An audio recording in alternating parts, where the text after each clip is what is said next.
విజ్ఞులైన గన్నవరం ప్రజలు రానున్న ఎన్నికల్లో చంద్రబాబు కన్నీటికి కారణమైన వ్యక్తికి ఖచ్చితంగా సమాధానం చెప్తారని తెలుగుదేశం అభ్యర్థి యార్లగడ్డ వెంకట్రావు స్పష్టం చేశారు. అన్యాయం జరిగిన అభ్యర్థికి విజయం అందించిన చరిత్ర గన్నవరానికి ఉందన్న ఆయన ఈసారి ఎన్నికల్లో తన గెలుపు ఖాయమని ధీమా వ్యక్తం చేశారు. గన్నవరం నియోజకవర్గాన్ని రాష్ట్రంలోనే ఆదర్శవంతమైన నియోజకవర్గంగా తీర్చిదిద్దామని హామీ ఇచ్చారు. తాను రాజకీయం చేయడానికే వచ్చా తప్ప రౌడీయిజం చేయడానికి గన్నవరం రాలేదంటున్న తెలుగుదేశం అభ్యర్థి యార్లగడ్డ వెంకట్రావుతో ఈటీవీ ప్రత్యేక ముఖాముఖి ఇప్పుడు చూద్దాం. కృష్ణా జిల్లాలో ప్రత్యేక గుర్తింపు పొందిన నియోజకవర్గం గన్నవరం. గత కొన్ని ఎన్నికల నుంచి వరుసగా ఈ నియోజకవర్గ ప్రజలు తెలుగుదేశం పార్టీకే పట్టం కడుతూ వస్తున్నారు. ఈసారి ఆ పార్టీ నుంచి తెలుగుదేశం అభ్యర్థిగా యార్లగడ్డ వెంకట్రావు పోటీ చేస్తున్నారు. మరి ఆయన విజయావకాశాలు ఎలా ఉన్నాయి ఏంటి అన్నది ఆయన మాటలను అడిగి తెలుసుకుందాం. సార్, గతసారి ఎన్నికల్లో తక్కువ ఓట్ల దీంతో మీరు ఓడిపోవడం జరిగింది. ఈసారి తెలుగుదేశం పార్టీ నుంచి పోటీ చేస్తున్నారు. ఏంటి గెలుపై ధీమా అది?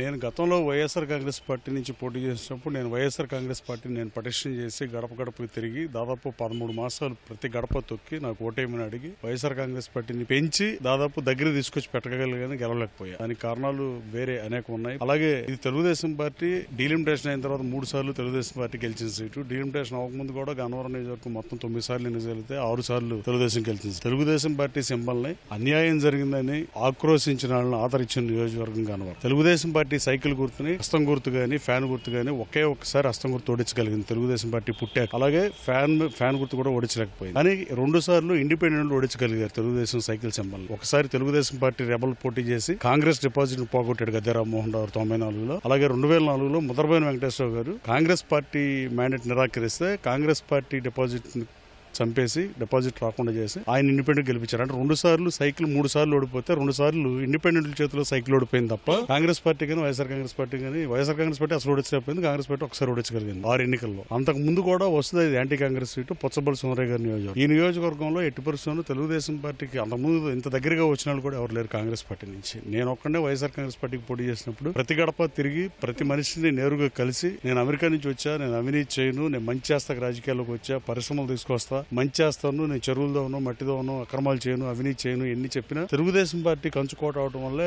కొంత ఓటమికి కారణమై ఉండొచ్చు. కానీ వాళ్ళ తెలుగుదేశం పార్టీ బీఫార్ నా చేతిలో ఉంది. వైఎస్ఆర్ కాంగ్రెస్ పార్టీలో ఎన్నో అవమానాలు మోసే గన్నవరం ప్రజల మీద నమ్మకంతో పోటీ చేస్తున్నా. వీళ్ళు ఎట్టి పరిస్థితుల్లో నగుబాటుగా అన్యాయాన్ని సహించరు, ప్రశ్నించే తత్వం ఎక్కువ. పొచ్చలపల్లి సుందరయ్య గారి నియోజకవర్గం ఇది. అలాంటి మహానుభావుడు పాలిచ్చిన ఈ గడ్డ మీద ఎట్టి పరిస్థితులను నన్ను శాసనసభ్యుడిగా గెలిపిస్తారన్న పూర్తి నమ్మకం నాకు ఉంది. తెలుగుదేశం పార్టీ కార్యకర్తలు, నాయకులు, అండదండలు పుష్కలంగా ఉన్నాయి. దానికి ప్రధాన కారణం నేను ఈ రోజు వైఎస్ఆర్ కాంగ్రెస్ పార్టీ ఇన్ఛార్జిగా 5 మాసాలు ఉన్నప్పుడు కూడా ఒక్క తెలుగుదేశం పార్టీ కార్యకర్త మీద కూడా నేను కేసు పెట్టలేదు. ఇప్పుడు మీ ఈటీవీ ద్వారా చెప్తున్నా, వైసీపీ శ్రేణులు, వైసీపీ కార్యకర్తలు కూడా నేను ఎట్టి పరిస్థితుల్లో వాళ్ళని అక్రమ కేసులు బనాయించను. నేను ఈ నియోజకవర్గానికి మంచి చేయటానికి వచ్చా. అలాగే రాజకీయాల్లోకి వచ్చిన ప్రజల సమస్యలు పరిష్కరిస్తాక తప్ప ప్రజలకు సమస్యలు సృష్టిస్తాకైతే అలాంటి రాజకీయం అనవసరం. నేను రాబోయే కాలంలో సూపర్ 6 ప్రకటించా. బ్రహ్మలింగ చెరువును రిజర్వాయర్ గా చేసి తీరుతా. దానికి సాగునీరు 12,000 ఎకరాలకు అందిస్తా. గన్నవరం టౌన్ లో మంచినీటి సమస్యను తీరుస్తా. అలాగే ఏలూరు కనాల మీద రామరపూడి దగ్గర, ఎనికేపూడి దగ్గర, కేసరపల్లి దగ్గర, అలాగే జక్కులక్కల దగ్గర ఎట్టి పరిస్థితుల్లో వంతెన నిర్మాణం చేసి రైతులకు ఉపయోగపడే పని చేస్తా. అలాగే గతంలో చంద్రబాబు గారి ప్రభుత్వంలో 15,36,00,000 శాంక్షన్ అయ్యి ఆగిపోయి అటకెక్కిన ప్రాజెక్ట్ పోలవరం కుడికాలను ఏలూరు కనాలతో అనుసంధానం చేసి తీరుతాం. మీరే చెప్తున్నారు ఈ ప్రాంతం రాజకీయ చైతన్యం కలిగిన ప్రాంతం అని.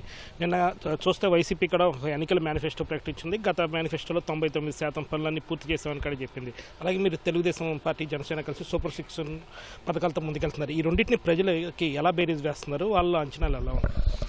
ప్రజలు ఆశావాదులండి. ఆస్తికి హద్దులు ఉన్నట్టే ఆశకు కూడా హద్దులు ఉండాలి. అంటే సంపాదించి సంక్షేమ పథకాలు ఇస్తే బానే ఉంటది. కానీ ఈ ప్రభుత్వం 11 లక్షల కోట్లు 13 లక్షల కోట్లు అప్పులు తెస్తే భావితరాలను బానిసత్వం పెట్టి పుట్టబోయే బిడ్డల మీద కూడా అప్పులు చేసే దుర్మార్గ స్థితికి ప్రభుత్వం రాష్ట్ర ఖజానాన్ని తీసుకెళ్లిపోవడం దుర్మార్గం. 125 అడుగుల అంబేద్కర్ విగ్రహం పెట్టడం అంబేద్కర్ గారికి ఘన నివాళులు అర్పించినట్టే. కానీ ఆయన రాసిన రాజ్యాంగం అమలు చేయనప్పుడు అంబేద్కర్ గారికి అవమానం చేసినట్టుగా నేను భావిస్తాను. అలాగే వైఎస్ఆర్ కాంగ్రెస్ పార్టీ మేనిఫెస్టోలో మేము అన్ని చేశామని చెప్తున్నారు. మద్యపాన నిషేధం చేసి తీరుతామన్న ప్రభుత్వం మద్యపాన నిషేధం చేయకపోతే సంగతి దేవుడు కానీ మద్యం ప్రభుత్వం అమ్మే దుస్థితిలో ఉంది. చాలా మంది ఎన్ఆర్ఐలు కూడా వచ్చి పోటీ చేయమని కూడా నేను కోరుతున్నాను. ఎందుకంటే ఎన్ఆర్ఐ అవినీతి తక్కువ చేస్తారు, ఎట్టి పరిస్థితులు అవినీతి చేయరని నమ్ముతున్నాను. అలాగే మొన్న ఎవరో మీడియా సోదరుడు అడుగుతున్నాడు ఎన్ఆర్ఐల గురించి. జగన్మోహన్ రెడ్డి ఎన్ఆర్ఐ కాదని అడుగుతున్నాం మీ ద్వారా. జగన్మోహన్ రెడ్డి గారు కూడా డెట్రాయిట్ లో చదువుకుని మానేసి వచ్చారు. మేమైనా అంతే, ఆయనైనా అంతే, లోకేష్ అయినా అంతే. ఎవరైనా ఎన్ఆర్ఐలు అంటే మనం చేస్తేనేమో ఇది, వేరే వాళ్ళు చేస్తే ఇది అని విమర్శిస్తాం చాలా బాధాకరం. మహాత్మా గాంధీ కూడా స్వాతంత్రం తెచ్చిన కూడా ఎన్ఆర్ఐ. ఆయన దక్షిణాఫ్రికా ఇల్లు వచ్చిన తర్వాత స్వాతంత్ర పోరాటం చేసి దేశానికి స్వేచ్ఛా స్వాతంత్రాలు కల్పించాడు.